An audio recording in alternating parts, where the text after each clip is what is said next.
నీకు ఈ ఇంట్లో పవర్ తగ్గిపోయిందా? అలా అయితే ఆ సుమతిని నేనిప్పుడు చంపేశాను కదా. నువ్వు అన్నావని ఆ సుమతికి జాతర చేసేశాను, అలాగే సీతకి కూడా జాతర చేసేస్తాను అని గౌతమ్ కోపంగా అంటూ ఉంటే, గోటితే పోయేదానికి గొడ్డలిదాకా ఎందుకు వెళ్తావులే గౌతమ్. అయినా సుమతి సీత ఇద్దరు ఒకటే అనుకుంటున్నావా? సుమతి జాతరలో బలిపశువు లాంటిది, కానీ సీత అదే జాతరలో అమ్మవారు లాంటిది. అంత తొందరగా సీత జోలికి వెళ్లకు అని వార్నింగ్ ఇస్తుంది మహాలక్ష్మి. అలాగని ఆ సీత జోలికి వెళ్లకుండా నన్ను చేతులు కట్టుకొని ఉండమంటావా? నీకు ఎలాగో ఈ ఇంట్లో విలువలేదు, అలాగే నేను తగ్గి తన కింద బతకాలా అని కోపంగా గౌతమ్ అనేసరికి, తన చేతిలో నేను చాలా దెబ్బలు తిన్నాను కాబట్టి నాకు అనుభవం ఉంది, అందుకే తన జోలికి వెళ్ళొద్దు అని చెప్తున్నాను. ఆ సీత సంగతి నాకొదిలే, నేను చూసుకుంటాను అని మహాలక్ష్మి అనగానే, వదిలేస్తే ఏం చేస్తావ్? తనని బొట్టు పెట్టి హారతిచ్చి రేపు ఆఫీస్కి పంపిస్తావా, లేక తనకి కూడా జాతర చేస్తావా అని గౌతమ్ కోపంగా అనేసరికి, అది రేపొద్దున ఆఫీస్కి వెళ్ళినప్పటికీ కల దానికి చేసే జాతర వేరే ఉంటుంది. నేను చేసే జాతర ఎలా ఉంటుంది అన్నది పొద్దున నీకు తెలుస్తుంది కదా. తొందరపడి నువ్వు ఏదో ఒకటి చేశావంటే నీతో పాటు నేను కూడా దొరికిపోతాను. ఈ ఇంట్లో మన ఇద్దరికీ కూడా స్థానం లేకుండా పోతుంది.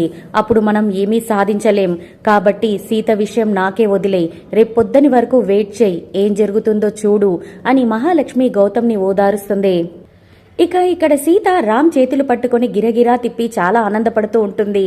ఎందుకు సీత అంత ఆనందం అని రామ్ అడగగానే, నన్ను ఆఫీస్కి తీసుకుని వెళ్తానన్నావు కదా మామా, నేను ఇక మీదట 24 గంటలు నీతోనే ఉంటాను, నాకు చాలా ఆనందంగా ఉంది అని సీత అనగానే, ఇంట్లో ఉన్నట్టు ఆఫీస్లో ఉండడం కుదరదు కదా సీత, అక్కడ బాధ్యతలుంటాయి కదా అని రామంటాడు.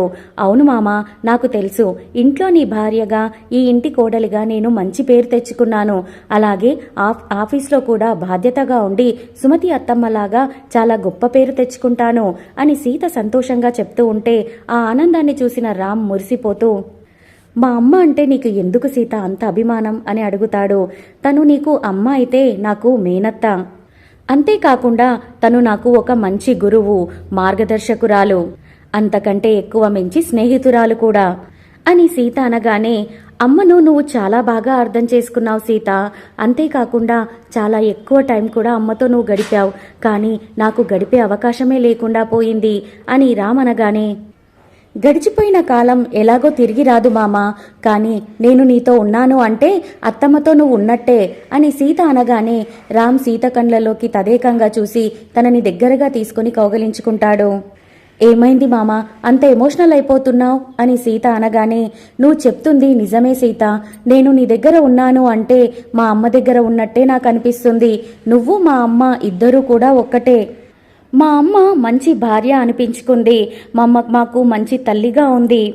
నువ్వు కూడా ఎప్పుడూ కూడా నాతో అలాగే మంచి భార్యలా ఉంటావా సీత, నన్నెప్పుడూ విడిచిపోవు కదా అని రామ్ ఎమోషనల్గా అడుగుతూ ఉంటే, మనం ఎప్పటికీ ఇలాగే కలిసి ఉండాలని, ఆనందంగా ఉండాలని అత్తయ్య కోరిక మామా, నువ్వు అడిగేది అత్తమ్మ కోరికను, అది తీర్చకుండా నేనుంటానా అని సీత అనగానే, అవును సీత, మనమిద్దరం కలిసి ఉంటే అదే మా అమ్మకి మనమిచ్చే నివాళి. మా అమ్మ ఎప్పుడూ కూడా మనమిద్దరం కలిసి ఉండాలనే కోరుకుంది. అలా మనం ఉంటే మా అమ్మ ఎక్కడున్నా సరే తన ఆత్మ శాంతిస్తుంది అని రామ్ అనగానే, అత్తమ్మ ఎక్కడో లేదు మామ, మన ఇద్దరి మనసుల్లోనే ఉంది.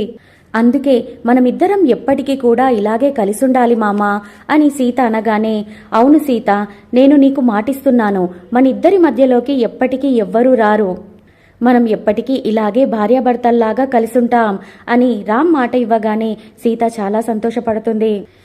తరువాత మిథున వాళ్ళ తల్లిదండ్రులు లాన్లో కూర్చొని మాట్లాడుతూ ఉంటే మిథున అప్పుడే ఫోన్ చేస్తుంది. ఏంటమ్మా బయలుదేరావా అని తల్లి అనగానే, మిమ్మల్ని ఇక్కడికొచ్చి యూరప్ ట్రిప్ తిరుగుదామని అంటే మీరు నన్నే అక్కడికి రమ్మంటున్నారు, నాకు నచ్చడం లేదు అని మిథున అలిగినట్టుగా మాట్లాడేసరికి, సరే మీ నాన్నకిస్తున్నాను, మీ నాన్నతో మాట్లాడు అని వాళ్ళమ్మ అంటుంది. వాళ్ళ నాన్నతో మాట్లాడుతున్నప్పుడు కూడా మిథున అదే అడిగేసరికి, 2 రోజుల్లో నీకు ఫ్లైట్ బుక్ చేశానమ్మా, ముందు ఇక్కడికి రా, మనం మళ్ళీ తర్వాత యూరప్ ప్లాన్ని మనం పకడ్బందీగా వేసుకుందాం, ముందైతే ఇండియాకి రామ్మా ప్లీజ్ అని రిక్వెస్ట్ చేసే వరకు మిథున కూడా ఏమీ మాట్లాడకుండా ఓకే అంటుంది. కానీ మిథునను చూపించరు. తర్వాత మిథున వాళ్ళమ్మ ఫోన్ పెట్టేసి మన మిథున ఇండియాకి రాగానే ఒక మంచి సంబంధం చూసి పెండ్లి చేసేద్దామండి అని అడుగుతుంది. నువ్వు అలా పెండ్లి అంటున్నావని అది ఇండియాకి రాను, మనల్నే యూరప్కి రండి అని పిలుస్తుంది. ఇంకా నీకు అర్థం కావట్లేదా అని తండ్రి అనగానే, మనకున్నది ఒక్కగానొక్క కూతురండి, తనకు పెండ్లి చేయాలని, తన పిల్లలతో ఆడుకోవాలని, అచ్చటా మూర్చటా తీర్చాలని ఆశ ఉంటుంది కదా అని తల్లి అనగానే, నిజమేలే చూద్దామని తండ్రి అంటాడు. అయినా మన అమ్మాయికి ఎలాంటి సంబంధం చూద్దాం అని తల్లి ఆశగా అడుగుతూ ఉంటే, అదే జనార్దన్ గారి అబ్బాయి రామ్ ఉన్నాడు కదా అని తండ్రి అనగానే, అవును, కానీ అబ్బాయికి పెండ్లైపోయింది కదా అని తల్లి అంటుంది. అవునే, అతనికి పెండ్లయ్యింది, అతనికి సీత లాంటి మంచి అమ్మాయి కూడా దొరికింది, అలాంటి అబ్బాయిని మన అమ్మాయికి చూడాలి అని చెప్తున్నాను అని తండ్రి అనగానే, అవునా, మన మిథునకు ఎక్కడ రాసి పెట్టాడో ఏంటో అని తల్లి అంటూ ఉంటే, చూద్దాంలేవే అని తండ్రి సర్ది చెప్తాడు. కానీ మిథున మాట్లాడేటప్పుడు తన పెదవులు తన పండ్లు అన్నీ చూపిస్తారు, కానీ ఫేస్ని చూపించరు. తన పెదవులు తన పండ్లు మాత్రం సేమ్ సీతలాగే అనిపిస్తుంది. మరి మిథున సీతలాగే ఉంటుందా? ఇక మరుసటి రోజు సీతారాం ఇద్దరూ కూడా ఆఫీస్ కోసం రెడీ అయి కిందికి వస్తారు. కింద అందరూ కూడా హాల్లో కూర్చొని వీళ్ళ కోసమే ఎదురు చూస్తూ ఉంటారు. అందరి ముఖాలు వాడిపోయి ఉంటాయి. చలపతి జన ఇద్దరు మాత్రమే చాలా ఆనందంగా ఉంటారు. సీతారాంలను చూసి చలపతి, ఆహా, సీతారాములే దిగొస్తున్నట్టుంది, ఒకరికొకరు తోడుగా ఇక ఆఫీస్లో కూడా ఉంటారు అని ఆనందంగా చెప్తుంటే మిగిలిన వాళ్ళు కుళ్ళుకుంటూ ఉంటారు. ఇక కిందికి వచ్చాక, మేము వెళ్ళొస్తాం డాడ్ అని రామ్ చెప్పగానే, సరే రామ్, ఇక మీదట సీత నీతో ఉండి ఆఫీస్ బాధ్యతలు చూసుకుంటుంది, జాగ్రత్తగా మీరే నెరవేర్చాలి అన్ని బాధ్యతలు అని చెప్పగానే, సరే డాడ్ అని రామ్ అంటాడు. వెళ్ళొస్తాం అత్తయ్య అని సీత అనగానే, చాలా సంతోషం అని మహాలక్ష్మి మొహాన నవ్వు పెట్టుకుంటూ మరీ చెప్తుంది. అలా సంతోషంగా ఉంది అని మాటల్లో చెప్తే ఎలా చెల్లాయ్, ఎదురు వస్తే కదా వాళ్ళు వెళ్లేది అని మహాలక్ష్మిని బలవంతంగా ఎదురు రమ్మని చలపతి చెప్తాడు. మహాలక్ష్మి లేవగానే అక్కడికి త్రిలోక్ ఎంట్రీ ఇస్తాడు. అయినా మహాలక్ష్మి ఎదురొస్తుంది అనుకుంటే పోలీస్ ఎదురొచ్చాడేంటి అని చలపతి డౌట్గా అడుగుతాడు. ఇంకా బెయిల్ గడువు ఉంది కదా, అప్పుడే వచ్చారేంటి సిఐ గారు అని రామ్ అడగగానే, నేను ఆ కేసు గురించి రాలేదు రామ్ గారు, పాత కేసు గురించి వచ్చాను, మహాలక్ష్మి గారి కారు యాక్సిడెంట్ అయింది కదా, ఆ కేసు విషయంగా వచ్చాను అని చెప్పి ఒకతన్ని లోపలికి రా అనగానే మెకానిక్ లోపలికి వస్తాడు. ఇతనెవరు అని జన అడిగేసరికి, అప్పుడు మహాలక్ష్మి కార్ని రిపేర్ చేశాడు కదా, అతడు ఇతనే, ఇతను కారు బ్రేకులు తీసేయడం వల్లే ఆ కారు యాక్సిడెంట్ జరిగి లోయలో పడిపోయిందని మా ఎంక్వైరీలో తెలిసింది అని త్రిలోక్ అనగానే, మహాలక్ష్మి ఏమీ తెలియనట్టు, ఏమంటున్నారు సిఐ గారు అని షాకింగ్గా అడుగుతుంది. ఏంటి, మా మహాని చంపాలని చూసింది ఇతనా అని జన అనగానే, దేవతలాంటి మా వదినని చంపాలని చూసిన వాళ్ళని ఊరికే వదిలిపెట్టకూడదు అని గిరి కోపంగా అంటాడు. ఇక రామ్ గౌతమ్ ఇద్దరు కూడా ఆవేశంతో ఆ మెకానిక్ దగ్గరికి వెళ్లి కాలర్ పట్టుకుని మరీ అతన్ని కొడుతూ ఉంటారు. త్రిలోక్ మధ్యలో వచ్చి వాళ్ళిద్దరినీ కూడా పక్కకి తప్పిస్తాడు. కారు బ్రేకులు తీసింది అతనే కానీ తీయమని చెప్పింది వేరే వాళ్ళు అని త్రిలోక్ అనగానే, అంటే మా మహల్ మీద కుట్ర జరిగిందన్నమాట, మా వదినను చంపాలని చూసింది ఎవరో చెప్పండి అని అర్చనాగిరి ఆవేశంగా అంటారు. మా పిన్నిని చంపాలని చూసింది ఎవరో చెప్పండి సార్, వాళ్ళని నేను ప్రాణాలతో వదిలిపెట్టాను అని కోపంతో రామ్ రగిలిపోతూ ఉంటాడు.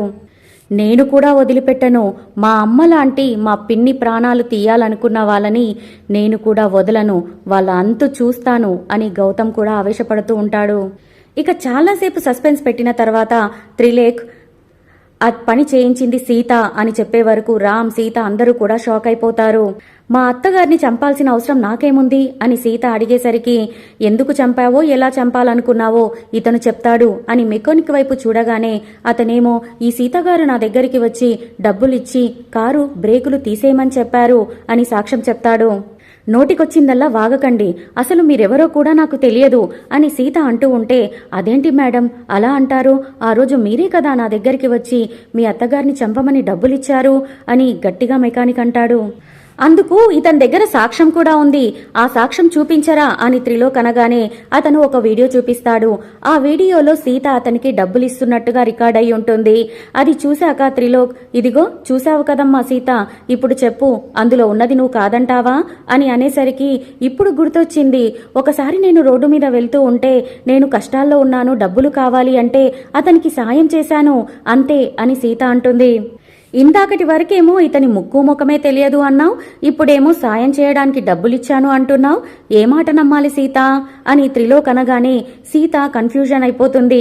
ఏం చెయ్యాలో తెలియక రామ్ దగ్గరికి వెళ్ళేసి, నేను నిజం చెప్తున్నాను మామ, ఆ రోజు ఇతనికి సహాయం చేయడానికే డబ్బులిచ్చాను, అత్తమ్మను చంపడానికి కాదు, నా మాట నమ్ము అని రిక్వెస్ట్ చేస్తుంటుంది. ఇన్ని సాక్ష్యాధారాలు దొరికిన తర్వాత కూడా నన్ను చంపించడానికి నువ్వు ప్రయత్నించలేదని ఇంకా బుకాయిస్తున్నావా? నన్నే చంపించాలని ప్రయత్నించావా అని కోపడుతుంది మహాలక్ష్మి. పోలీసోడి కూతురిగా పుట్టి ఈ క్రిమినల్ బుద్ధులేంటి? మా సుమతి వదిననేమో కత్తితో పొడిచేశావు, మా మహాలక్ష్మి వదినను కారుతో గుద్దించేయాలనుకున్నావు అని గిరి అనగానే, నేను ఎవరినీ చంపలేదు, నాకు అత్తయ్యను చంపాల్సిన అవసరం లేదు అని సీత అనగానే, నీకు మహాలక్ష్మికి మధ్యలో గొడవలున్నాయని మాకు తెలుసు సీత, చేసిన నేరం నుంచి తప్పించుకోవాలని చూడకు అని జన అనగానే, నాకు అత్తయ్యకు మధ్య అత్తాకోడన్ల గొడవలు మాత్రమే ఉన్నాయి, చంపించుకోవాలి అనేంత పగలు లేవు మామా అని సీత అనగానే, అవును బావా, సీత ఎప్పుడైనా అందరి మంచినే కోరుకుంటుంది కానీ చంపించాలని అనుకోదు అని చలపతి అంటాడు. మరి ఇతనికి డబ్బులెందుకిచ్చింది అని త్రిలోక్ అనగానే, వాడికి సహాయం చేయడానికే ఇచ్చాను, వీడు కావాలని నన్ను ఇరికిస్తున్నాడు, నిజం చెప్పరా అని మెకానిక్ దగ్గరికి వెళ్లి సీత అతన్ని కొడుతూ ఉంటుంది. కానీ రామ్ ఆవేశంతో ఆపు సీత అని ఆపేస్తాడు. చంపడం అంటే అంత ఈజీనా సీత? మా పిన్ని మీద పగ పెంచుకొని తనని చంపేద్దామని చూసావా అని రామ్ కోపడేసరికి, ఏం మాట్లాడుతున్నావు మామా, నేను చంపాలని ప్రయత్నించాను అంటే నువ్వు నమ్ముతున్నావా? ఈ సీఐ నాటకమాడిస్తున్నాడు మామా అని సీత కన్నీళ్లు పెట్టుకుంటూ చెప్తుంది. నువ్వు మాత్రం ఏమైనా నాకు నిజం చెప్తున్నావా? ఎన్నోసార్లు మా పిన్ని మీద నిందలు నా ముందే వేశావు, అలాంటి నువ్వు నిజం చెప్తున్నావని గ్యారెంటీ ఏంటి అని రామ్ నిలదీసి అడుగుతాడు. నువ్వే అలా మాట్లాడితే ఎలా రామ్? సీతని నువ్వు కాకపోతే ఇంకెవ్వరు నమ్ముతారు అని చలపతి అనగానే, ఇంకేం చేయమంటావు మామయ్య, అందరికంటే ఎక్కువ సీతను నేనే నమ్మాను, కానీ నా నమ్మకాన్ని తను వమ్ము చేసేసింది అని రామ్ అనగానే, అయితే సీతను నేను జైలుకు తీసుకెళ్లనా, అరెస్టు చేయనా అని త్రిలోక్ అడుగుతాడు.